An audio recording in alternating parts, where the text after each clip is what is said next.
fait longtemps que je commande sur Allo Pneus. On a beaucoup de choix et des prix qui sont placés. Ma dernière commande, c'est comme d'habitude. J'ai même pas essayé de comparer avec d'autres sites parce que je suis content du service Allo Pneus. C'est simple et fluide. C'est bien quand c'est comme ça.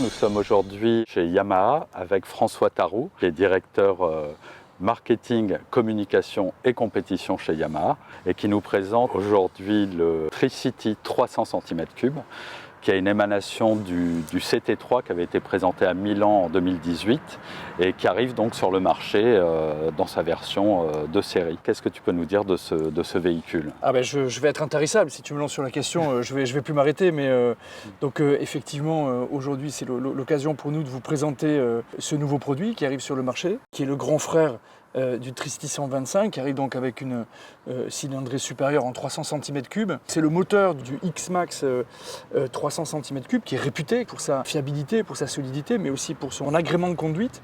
Et puis c'est un produit qui est intéressant pour nous parce qu'il s'adresse à une clientèle nouvelle, une clientèle beaucoup plus vaste, puisque ce produit se conduit avec le permis auto.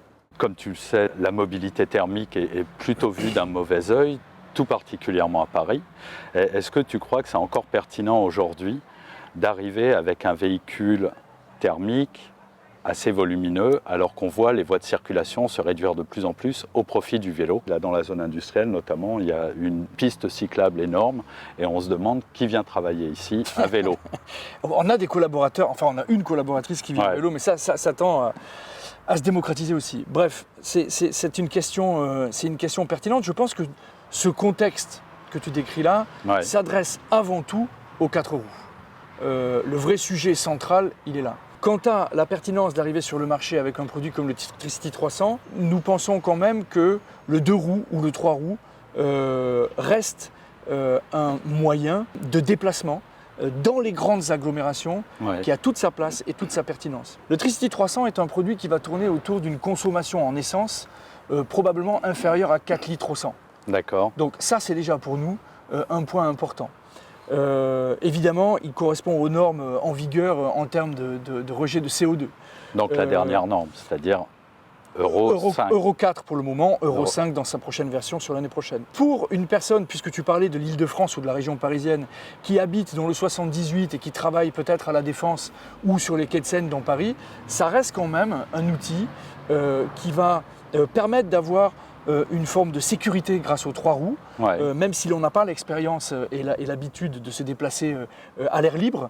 Et puis si je me débrouille bien, je peux même faire du co-scooterage, ça se dit pas, mais je viens d'inventer un mauvais mot, mais ça serait pas idiot. Donc le thermique ne va pas disparaître dans les 6 mois qui viennent. Évidemment, nous, constructeurs, nous nous conformons aux règles en vigueur. Et puis pour nous, encore une fois, c'est une solution qui permet aussi, dans les notions de parking, d'utilisation de l'espace urbain de la ville. Et là, je pense qu'il y a effectivement une discussion, une collaboration à améliorer encore avec les pouvoirs publics et avec les municipalités pour trouver des solutions qui vont correspondre à l'utilisation des gens qui commutent entre l'extérieur et l'intérieur de Paris ou des grandes agglomérations et les industriels. Donc nous, on est prêts évidemment à aller encore plus loin. Merci François de m'avoir accordé ces quelques minutes. Salut les internautes. Nous revenons de chez Yamaha qui nous a présenté son nouveau scooter 3 roues, un 300 cm3 qui n'existait pas au catalogue jusqu'à présent. Évidemment, lorsqu'on parle de 300 cm3 3 roues, on pense à un autre véhicule, le MP3 de Piaggio qui a été présenté il y a un an, qui est évidemment son concurrent direct. Et pour espérer se faire sa place sur ce marché, ce que nous a expliqué Yamaha, c'est qu'il capitalise sur la sportivité associée à la marque et tout particulièrement la gamme Max avec les X-Max et le fameux T-Max qu'on ne présente plus. Et c'est quelque chose qu'on peut remarquer au dessin qui est effectivement peut-être plus sportif, entre guillemets, un peu plus agressif qu'un MP3 qui est peut-être un peu, comment dire, un peu plus urbain, plus cossu, plus bourgeois. Bref, donc là on est sur un véhicule qui joue la carte de la sportivité mais qui s'adresse aux titulaires du permis B. Néanmoins, il reprend un système qui est hérité du Niken. Vous savez, la moto à 3 roues de Yamaha, c'est exactement la même chose.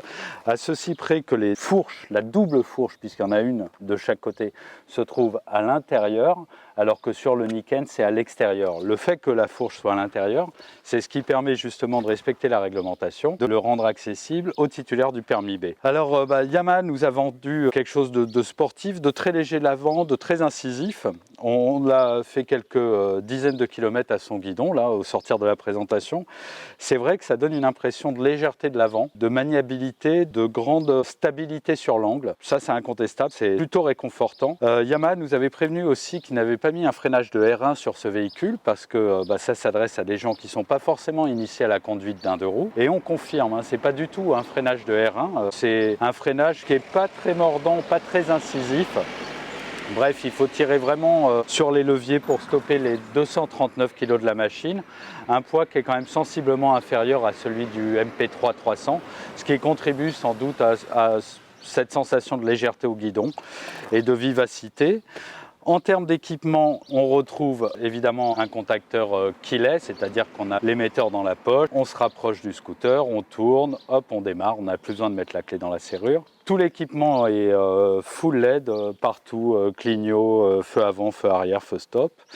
L'une des particularités, c'est celle d'un emport assez conséquent, comme sur la famille des X-Max. On a fait un test, on parvient à rentrer 2 casques dedans, un peu au forceps, mais on y arrive, un intégral et un jet assez enveloppant. Donc voilà le coffre, qui est par ailleurs éclairé. Oui, il y a un truc que j'ai oublié de vous dire, mais qui est très important. La réglementation impose d'avoir un freinage au pied. C'est la réglementation qui est propre à la catégorie L5E. Donc, tous les 3 roues en ont un. Et alors là, je dois dire que c'est particulièrement difficile à manœuvrer. Yamaha nous a indiqué qu'il l'avait positionné de telle sorte à ce qu'on puisse conduire les pieds au plancher ou les pieds en avant à la coule, en nous disant que si on a les pieds en avant, on peut freiner du talon. Alors effectivement, on peut freiner du talon. Maintenant, je vous mets au défi d'oser un freinage du talon en étant sur la pointe du pied. Et on peut également freiner de cette façon, de la pointe du pied, sauf que quand on a des chaussures de moto qui sont un peu rigides en haut, il faut se forcer un peu la cheville pour y arriver. Bref, on freinera au levier comme tout le monde. Ce Tricity 300, comme je vous le disais, partage pas mal d'éléments avec le X-Max 300, dont le bloc moteur qui a été retravaillé par Yamaha pour un peu plus de pêche. Effectivement, on a l'impression que le scooter est assez dynamique. Il partage aussi toute la partie arrière du cadre. D'ailleurs, puisqu'on est là, on va causer des suspensions. Sur ces quelques dizaines de kilomètres qu'on a parcourus, j'ai trouvé que c'était assez sec. Ça secoue pas mal, alors qu'on a des roues de 14 pouces à l'avant. Sans doute que ça contribue à la stabilité, mais ça ne contribue pas tellement au confort. En tous les cas, je n'ai pas perçu ça. Et enfin, dernier point, oui, donc on a cette double fourche à l'avant. Et comme vous pouvez le constater, là, le scooter est en équilibre, il n'est pas béquillé, il tient tout seul.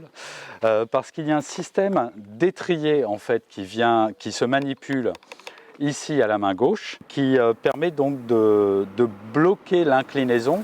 Par contre, la suspension reste libre, ce qui fait qu'on peut le bouger comme ça. Bon, ça fait un peu peur, on a l'impression qu'il va chuter. Non, il ne chute pas, c'est manifeste. Bon, le mieux, je vais vous montrer en pratique comment ça fonctionne. C'est très simple. Donc, je monte dessus, système keyless, j'ai pas besoin de mettre une clé dans le contacteur, elle est dans ma poche. J'appuie 2 fois sur la petite gâchette, on entend 2 bips et ça y est, il est déverrouillé. Maintenant, je peux y aller. Ah, indispensable, j'ai oublié mon casque, il fait 39 degrés, ça tombe bien. Salut les filles, salut les gars.